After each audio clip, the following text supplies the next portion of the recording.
তোমাদের পরীক্ষা স্টার্ট হয়েছে। আজকে আমরা একটা ইংরাজির প্রশ্ন আলোচনা করব। আমি করব না, করবেন আমাদের স্কুলের ইংরেজি বিভাগের মাননীয় শিক্ষক মহাশয় প্রবীর দাসবাবু। কীরকম প্রশ্ন হতে পারে সেটা একটা মডেল প্রশ্ন, তোমাদের সেটা স্যার ডিসকাস করবেন। গ্রামারের পোর্শনটা ভীষণ ভালোভাবে ডিসকাস করেছেন, যে কারণে অনেকটা একটু ভিডিওটা লেন্দি হবে। তোমাদের অনেকগুলো সিনের অংশ রয়েছে, তো সেখান থেকে বেছে একটা প্রশ্ন হয়েছে, অর্থাৎ একটা পার্ট থেকে প্রশ্ন হয়েছে। Unseen part, report writing, paragraph writing বা বায়োগ্রাফি রাইটিং, যাই পড়ুক না কেন, অর্থাৎ কোনগুলো পড়তে পারি, সেই বিষয়গুলো স্যার আলোচনা করছেন। পুরোটা মন দিয়ে শুনবে এবং স্যারের প্রশ্নের আলোচনাগুলো এবং উত্তরগুলো দেখে নেবে। আশা করি ভীষণ কাজে লাগবে। তো ভিডিও ভালো লাগলে প্লিজ লাইক করো, চ্যানেলে নতুন হয়ে থাকলে চ্যানেলটা সাবস্ক্রাইব করে পাশের বেল আইকন প্রেস করবে এবং নোটিফিকেশন অবশ্যই অল করবে। ক্লাস 9-এর তোমাদের সেকেন্ড সামেটিভ পরীক্ষা শুরু হয়েছে। তো এখানে একটি মডেল প্রশ্নপত্র এবং তার সাথে আমরা উত্তর আলোচনা করব। এখানে তোমরা দেখতে পাচ্ছ ইংরেজির একটি প্রশ্ন রয়েছে, এটা মডেল প্রশ্ন হিসেবে আমরা ধরছি। এখানে একটি প্যাসেজ দেওয়া আছে সিন প্যাসেজ থেকে, যেটি তোমাদের টেক্সট বুকে রয়েছে হিজ ফার্স্ট ফ্লাইট থেকে। তো ওখান থেকে প্রশ্নগুলি আছে। প্রথমে এর দাগে আছে tick or underline the correct alternatives. এখানে একটি সেন্টেন্স থাকে, এই সেন্টেন্সের ক্ষেত্রে সেন্টেন্সের এগেনস্টে যেটি কারেক্ট অ্যান্সার সেইটি আমাকে টিক দিতে হয়। তাহলে এখানে এর পরে বক্স করা আছে, সেগুলোতে আমাকে বক্সে টিক দিতে হবে। যদি বক্স না থাকে সেক্ষেত্রে তোমরা এর উপরে দাগ দিতে পারো, অথবা আন্ডারলাইন করতে বললে আন্ডারলাইন করে দিলেও চলবে। এখানে আছে the young bird was in his লেজ। তো ওখানে আমাদের ইনফরমেশন যা দিচ্ছে তাতে করে বলছে কে ছিল ওর সাথে, হি ওয়াজ অ্যালোন। অ্যালোন হচ্ছে কারেক্ট অ্যান্সার। তাহলে আমরা হয় এখানে টিক দেবো অথবা আন্ডারলাইন করব। এটি হচ্ছে আমার আনসার। দ্বিতীয় প্রশ্নে আমার হচ্ছে যে the bird mention here is a, কোন পাখির কথা বলা হয়েছে, এটি সিগলের কথা বলা হয়েছে। তাহলে আমার কারেক্ট অ্যান্সার হচ্ছে সিগল।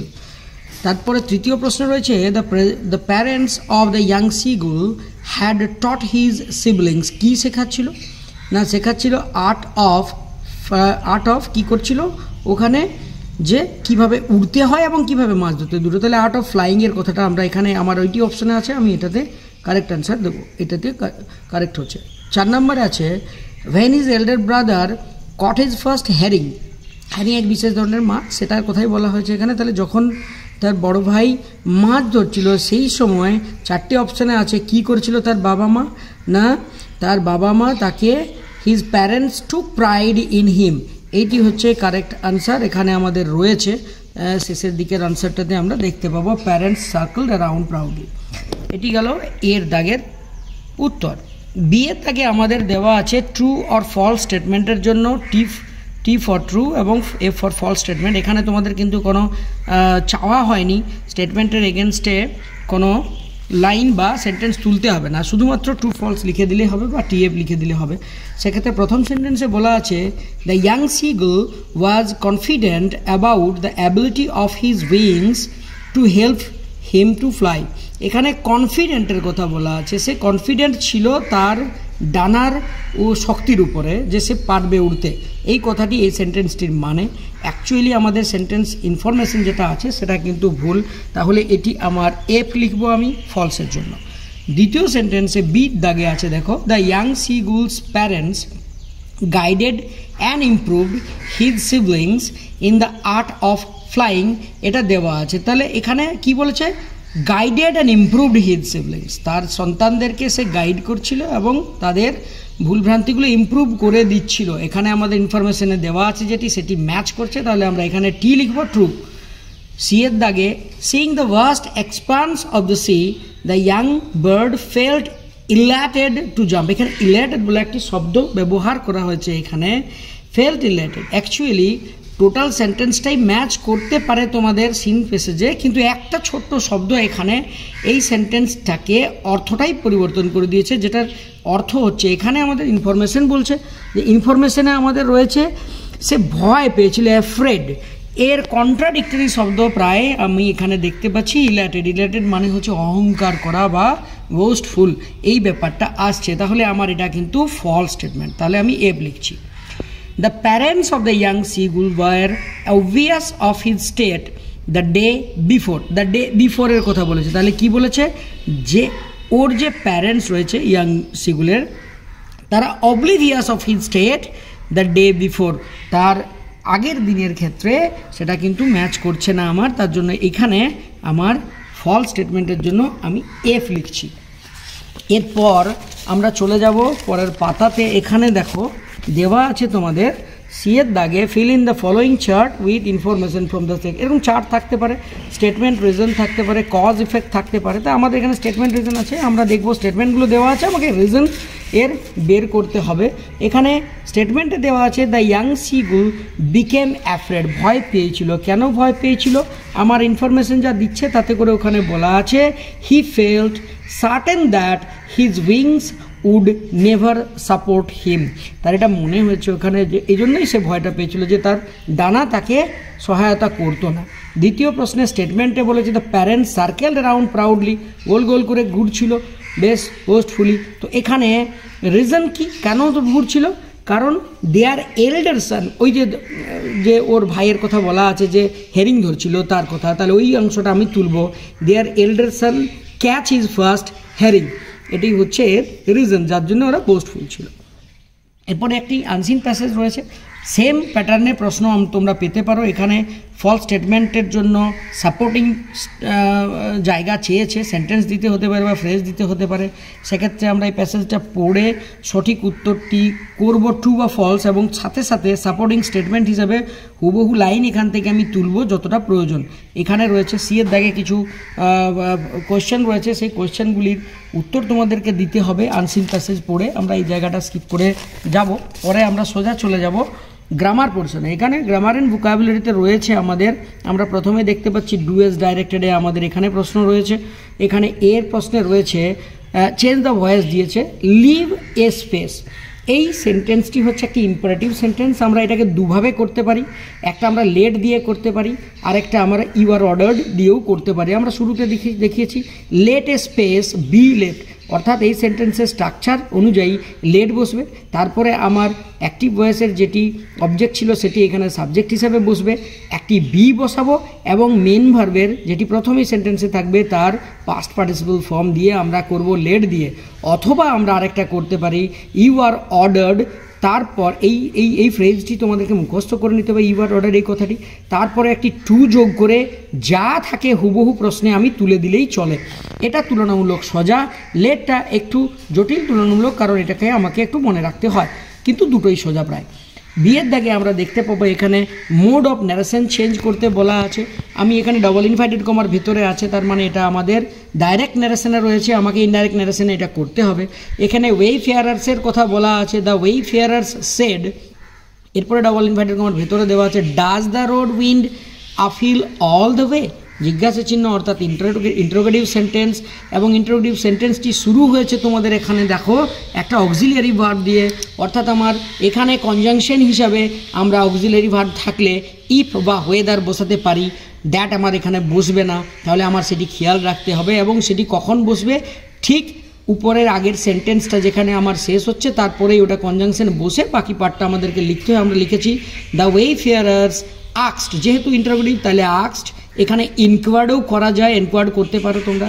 দ্য ওয়েফেয়ারার্স এনকোয়ার্ড অর আক্সড ইফ দেবো কারণ এর কনজাংশন, তারপরে এই সেন্টেন্সটিকে আমাকে স্টেটমেন্ট ফর্মে নিয়ে যেতে হবে, অর্থাৎ ইন্টারোগেটিভ সেন্টেন্সটাকে স্টেটমেন্ট ফর্মে গেলে আমাদেরকে সাবজেক্ট প্রথমে, তারপরে ভার্ব যা থাকে সেইভাবে আমি দেবো। যেহেতু আমার আগে রয়েছে পাস্ট টেন্সের সেটটি, তাহলে আমাকে এইখানের যে আমার ভার্বটি আছে তার পাস্ট ফর্ম আমাকে নিয়ে যেতে হবে, কারণ এটা প্রেজেন্ট ফর্মে আমরা দেখতে পাচ্ছি ডাজের ব্যবহার রয়েছে, তাহলে এটা সিম্পল পাস্ট টেন্স করে দিলেই হবে। আমার করা আছে the wayfarers asked if the road, এটা এই সেন্টেন্সের এটা আমার আসছে নাউন বা সাবজেক্ট হিসাবে, তাহলে দ্য রোড এখানে উইন্ডের পাস্ট ফর্ম উন WOUND অথবা উইন্ডেডেও করতে পারো, এখানে উন দিয়ে করেছি আমরা, বাকি যেমন আছে হুবহু আমার কোনো পরিবর্তন থাকছে না।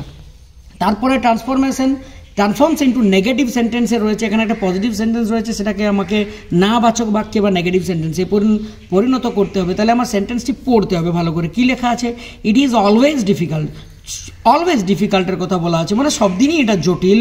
Two get rid of this, এটা থেকে মুক্তি পাওয়াটা সব দিনই জটিল, তার মানে এটা থেকে কখনোই সহজে মুক্তি পাওয়া যায় না। আমাকে এই সেন্সটা আনতে গেলে আমাকে কি করতে হবে?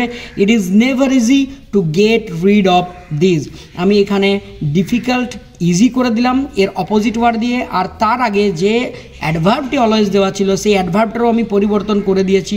অলওয়েজের অপোজিটে যে অ্যাডভার্ব আমরা ব্যবহার করি নেভার, সেটা দিয়েছি। অর্থাৎ এখানে আমি জাস্ট নেগেটিভ সেন্টেন্স ইউজ করেছি এবং সেই সেন্টেন্সটাকে নেগেটিভ সেন্টেন্স ইউজ করে পরে নেভার যেহেতু একটা নেগেটিভ ওয়ার্ড, তাহলে আমার এই সেন্টেন্সটি নেগেটিভ ফর্মে চলে গেছে। ডি এর দাগে আমার দুটো সেন্টেন্স দেওয়া আছে, তাদেরকে আমাকে সিম্পল সেন্টেন্সে জুড়তে হবে। এই ক্ষেত্রে আমাকে একটু খেয়াল রাখতে হবে যে সিকোয়েন্সটা কোনটা, কোন ঘটনাটা আগে এবং কোন ঘটনাটা পরে, সেই অনুযায়ী আমাকে করতে হয়। এখানে দেওয়া আছে দে লে আন্ডার দ্য স্টার্স, আমার লে আন্ডার দ্য স্টার্স দেওয়া আছে they were unable to rejoice, অর্থাৎ আমি দেখতে পাচ্ছি এখানে তারা রয়েছিল তারাদের নিচে শুয়ে, তারপরেও তারা কিন্তু সেই অবস্থাটা উপভোগ করতে পারেনি। অর্থাৎ এখানে দুটো কন্ট্রাডিক্টরি কথা আমার আসছে, ছিল অথচ পারেনি। এখানে আমার যখনই সিম্পল সেন্টেন্স বলেছে, আমাদের নর্মালি আমরা কি করি, এটার পার্টিসিপল ফর্ম বা জেরান্ডিয়াল ফর্মে আমরা এগুলো করার চেষ্টা করি, কিন্তু সাথে সাথে আমাকে খেয়াল রাখতে হবে যে এই সেন্টেন্সের সাথে এই সেন্টেন্সের কি রিলেশন রয়েছে। অর্থাৎ এটা রয়েছে, ছিল, তারপরেও কিন্তু উপভোগ করতে পারেনি, মানে একটা কজ ইফেক্টের ব্যাপার থাকে। অর্থাৎ কন্ট্রাডিক্টরি দুটো ওয়ার্ড আছে, তাই আমি এখানে ব্যবহার করব একটা ফ্রেজ ইন স্পাইট অফ, অর্থাৎ ব্যতীত, মানে তারাদের নিচে থাকার পরেও বা তা ব্যতীত তারা দেখতে পারেনি, উপভোগ করতে পারেনি। তাহলে in spite of lying under the stars, এখানে আমি করেছি পার্টিসিপল, কিন্তু তার আগে আমাকে ইন স্পাইট অফ ফ্রেজ ব্যবহার করেছি এবং আমি সেন্টেন্সটা ব্যবহার করার পরে আমি লিখেছি বাকি যেমন ছিল under the stars they were unable to. আমার এখানে এই পুরো সেন্টেন্সটা একটা সিম্পল সেন্টেন্স, কারণ একটি মাত্র ফাইনাইট ভার্বের ব্যবহার আমরা এখানে করেছি।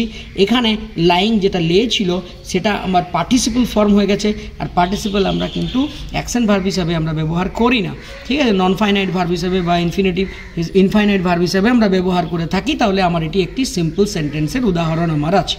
এগুলো একটু ভালো করে গ্রামারগুলো দেখে নিতে হবে, রুলগুলো তোমাদেরকে। এখানে রয়েছে তারপরে পরপর ব্যাক টু ব্যাক দুটো আমাদেরকে দেওয়া হয়েছে underline the phrasal verb. Phrasal ভার্বের কোনো বাস্তব নিয়ম তোমরা জানো নেই, আমাদেরকে এগুলো প্রায় মুখস্থই করতে হয় এবং এটা আশা করি তোমরা মুখস্থ করে ফেলেছো। অসংখ্য থাকে, তার মধ্যেও কিছু ইম্পর্টেন্ট থাকে, সেগুলো বেছে নিতে পারো। এখানে রয়েছে যেমন আমাদের একটা sentence I cannot understand what you say, আমি এখানে প্রেজেন্ট ফর্মে রয়েছে আমার ক্যান নট, এবং ক্যানটা যেহেতু আমরা এখানে একটা অক্সিলারি ভার্ব হিসেবে রয়েছে, অতএব আমার এখানে মেন ভার্বটা কিন্তু মেন ভার্বের মানে ভার্বটা মেন ভার্বের ফর্মে থাকবে। আমি যখন চেঞ্জ করব, বেসিক্যালি আমাদেরকে এখানে কনফিউজ করার জন্য এটাতে কিন্তু পাস্ট টেন্সের ফর্ম বা পারফেক্টের ফর্ম দেওয়া হয়ে থাকে, কিন্তু এখানে নেই। তার মানে আমার যেটা আসবে সেই হুবহু ফর্মটি লাগবে। এবং মনে রাখবে এখানে অনেক ক্ষেত্রে আন্ডারলাইন করতে বলে, কিন্তু লিখতে বললে আমাকে তখন ওইটা খেয়াল রাখতে হয় যে টেন্স অনুযায়ী আমার কিন্তু ফ্রেজাল ভার্বের রূপটাও পরিবর্তন করতে হয়। এখানে যেহেতু প্রেজেন্ট ফর্মে আছে, অতএব যেটা আছে আমি সেটাই লিখব। এখানে আন্ডারস্ট্যান্ডটাকে আন্ডারলাইন করা নেই, এটা অ্যাকচুয়ালি আন্ডারস্ট্যান্ডটা হতো আন্ডারলাইন, এটাকে আমাকে রিপ্লেস করতে হতো। তো আমার এখানে রিপ্লেসমেন্ট ওয়ার্ড যেটা ফ্রেজাল ভার্ব আসছে সেটা আসছে আমার মেক আউট। মেক আউট মানে বুঝতে পারে, আন্ডারস্ট্যান্ড, তাহলে I cannot make out what you say. দ্বিতীয় ফ্রেজাল ভার্বে আমার একটা দেওয়া আছে এক্সটিংগুইশ দ্য ফায়ার। এক্সটিংগুইশ কথাটার অর্থ হচ্ছে নিভিয়ে ফেলা। তো এটাও আমি প্রথমে ব্যবহার করেছে ইম্পারেটিভ সেন্টেন্সের মতো, তার মানে আমার এটা প্রেজেন্ট ফর্মেই আছে। অর্থাৎ আমার যেটা আছে পুট আউট। পুট আউট কথাটার অর্থ হচ্ছে নিবারণ বা নিভিয়ে ফেলা। তাহলে আমি এখানে লিখব, যদি আমাকে সেন্টেন্সটা লিখতে হয় লিখব পুট আউট দ্য ফায়ার। এরপরে রয়েছে একটা সেন্টেন্স, সেটাকে কমপ্লেক্সে পরিবর্তন করতে হবে, অর্থাৎ জটিল বাক্যে পরিণত করতে হবে। I was glad to know of his success, এটা রয়েছে তোমার সিম্পল সেন্টেন্সে, এটাকে আমাকে কমপ্লেক্স করতে গেলে, জটিল বাক্যে করতে গেলে আমাকে ফ্রেজ কিছু ক্লজ তৈরি করতে হয়। আমরা এখানে একটা ক্লজ তৈরি করেছি, দেখো কি আছে, এখানে দেওয়া আছে I was glad to know of his success, আমি খুশি হয়েছিলাম তার সাফল্যের কথা শুনে। তো এখানে আমি করেছি I was glad to know, আমি খুব খুশি হয়েছিলাম এটা জেনে যে। এই যে সে, যা, তা, যখন তখন, যেভাবে সেভাবে, এগুলো সব কমপ্লেক্স সেন্টেন্সের স্ট্রাকচার।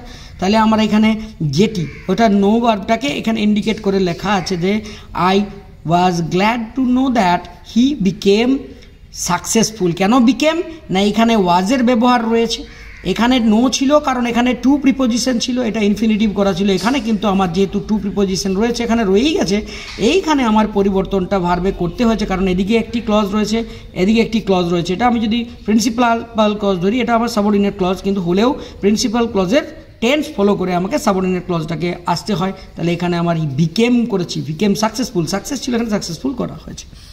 এরপরে কম্পারেটিভ ডিগ্রিতে পরিবর্তন করতে বলা হয়েছে। আমরা জানি 3 রকমের ডিগ্রি আছে, তার এখানে আমাদের একটি রয়েছে মোস্ট ভ্যালুয়েবল দেওয়া আছে, দেওয়া আছে, তারপরে এটা ব্যবহার করা আছে মানে সুপারলেটিভ ডিগ্রি রয়েছে, আমাকে এটা কম্পারেটিভ করতে হবে। কি আছে, radium is one of the most. এই যে ছোটো ফ্রেজ বন্ধ একটি ফ্রেজ রয়েছে, এইটিতে অনেক কিছুই রয়েছে, কারণ ওয়ান অফ দ্য মোস্ট মানে কিন্তু সেই সেরা নয়, ওই রকম আরও কয়েকটি সেরা আছে, তার মধ্যে অন্যতম একটি রেডিয়াম হচ্ছে দামি মেটালস।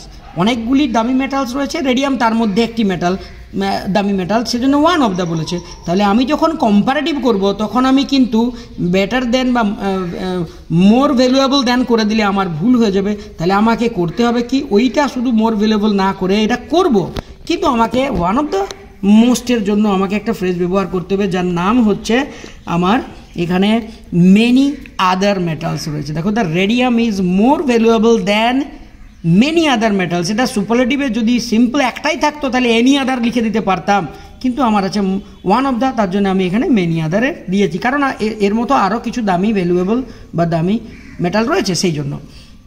তারপরে এখানে ব্যাক টু ব্যাক দুটো তোমাদেরকে এগ্রিমেন্ট অফ ভার্বের কথা বলা আছে। এখানে একটা তোমাদেরকে ছোট্ট করে একটু ট্রিকি প্রশ্ন এখানে রয়েছে। দেখো, I wish I dash a king, এরপর এখানে বি ভার্ব ব্র্যাকেটে দেওয়া আছে, এটার ফর্ম ব্যবহার করতে হবে।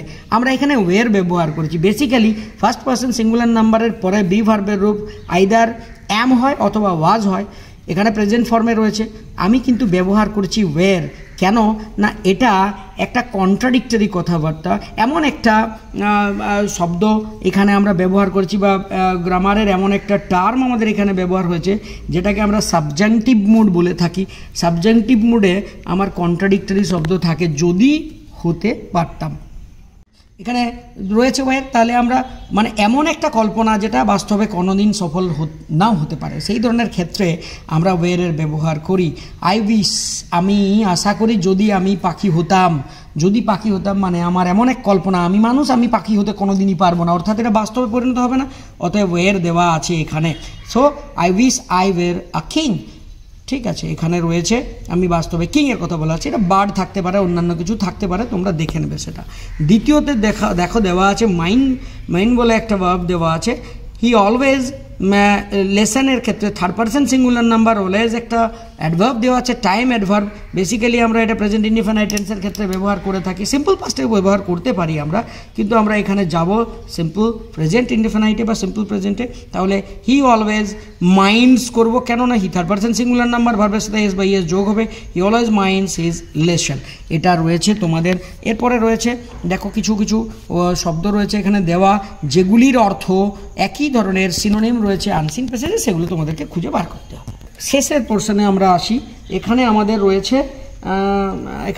রয়েছে যে একটা নিউজ পেপার রিপোর্ট রাইটিং এখানে লিখতে হচ্ছে। তো আমাদের এখানে নিউজ পেপার রাইটিংটাতে কী দেওয়া আছে, রিপোর্ট রাইটিং দেওয়া আছে। তো এখানে তোমাদেরকে পয়েন্টস দেওয়া থাকে, যতগুলো পয়েন্টস দেওয়া থাকে তোমরা ততগুলো সেন্টেন্স লিখে দিলেই কিন্তু ফুল নাম্বার পাওয়া যায়, ঠিক আছে, ফুল নাম্বার পাওয়া যায়। তো তোমরা এক্ষেত্রে ফুল নাম্বার পেতে গেলে তোমাদেরকে পয়েন্ট অনুযায়ী আমার শুরু করে দিলে হবে। এখানে একটা দেখতে পাচ্ছি আমাদের ডেট দেওয়া আছে, টাইম প্লেস দেওয়া আছে, 2 জুলাই, জুনের কথা বলা আছে 2023 সালে, 6:30 সময়ের কথা বলা আছে। কোথায় হয়েছে, বাহানাগা বাজার রেলওয়ে স্টেশনের কথা। আমরা জানি বালাসোর উড়িষ্যাতে একটা বিরাট ট্রেন দুর্ঘটনা ঘটেছিল, যেটা আমাদের করমণ্ডল এক্সপ্রেস দুর্ঘটনার নামে আমরা জানি, সেইটা সম্পর্কে রিপোর্ট দেওয়া আছে। অর্থাৎ রিপোর্ট পড়তে পারে, প্রেসই পড়তে পারে, তোমাদের ক্ষেত্রে বলা আছে। সেক্ষেত্রে রিপোর্ট বা প্যারাগ্রাফ, তোমাদেরকে এই দুটো খুব ইম্পর্টেন্ট, রিপোর্ট এবং প্যারাগ্রাফ, এই দুটো এবারে আমাদের আসার ক্লাস 9-এ চান্স বেশি। প্লেন ক্র্যাশটা, এই যে রিসেন্ট প্লেন ক্র্যাশ হয়ে গেছে হায়দ্রাবাদে একটা মেডিকেল কলেজের উপরে হোস্টেলে, সেটা তোমাদেরকে একটু দেখে নিতে হবে ভালো করে। পয়েন্ট তোমরা এখানে পাবে, কিন্তু তোমাদেরকে সেন্টেন্স গঠনগুলো একটু দেখে নিতে হবে, সেটা দেখতে পারো। এছাড়া আরও বিশাল কিছু ঘটনা আগামী 5-6 মাসের মধ্যে, লাস্ট এক মাস বাদ দিলে আমি দেখতে পারি যেগুলো আছে বা রিসেন্ট ঘটেছে, প্রাকৃতিক দুর্যোগের কথা বলতে পারি। প্রচুর বৃষ্টিপাত হয়েছে আমাদের দক্ষিণবঙ্গে, বন্যা পরিস্থিতির সৃষ্টি হয়েছিল, বাঁকুড়াতে বিশেষ করে এটাও তোমরা দেখতে পারো, দক্ষিণবঙ্গ জুড়ে বন্যা পরিস্থিতি বারবার হয়েছে, ব্রিজ ডুবেছে, রাস্তা ভেঙেছে, সেগুলো তোমরা দেখে নেবে। প্যারাগ্রাফ রাইটিংয়ের ক্ষেত্রে বিভিন্ন ধরনের পড়তে পারে, কোনো ব্যক্তির জীবনী হিসাবে তোমাদেরকে বায়োগ্রাফি পড়ে, বায়োগ্রাফি হিসাবে, কিন্তু সেটা প্যারাগ্রাফ রাইটিং হিসেবেও চলে আসতে পারে, অথবা তোমার প্রিয় সাবজেক্ট, তোমার প্রিয় ঋতু, অথবা আসতে পারে তোমার প্যারাগ্রাফ হিসাবে যে তোমার দেখা একটি মেলা, বা তোমার প্যারাগ্রাফের ক্ষেত্রে তোমার একজন প্রিয় ব্যক্তি তোমার জীবনে। এই ধরনের প্যারাগ্রাফগুলো তোমরা প্র্যাকটিস করলে আশা করি তোমরা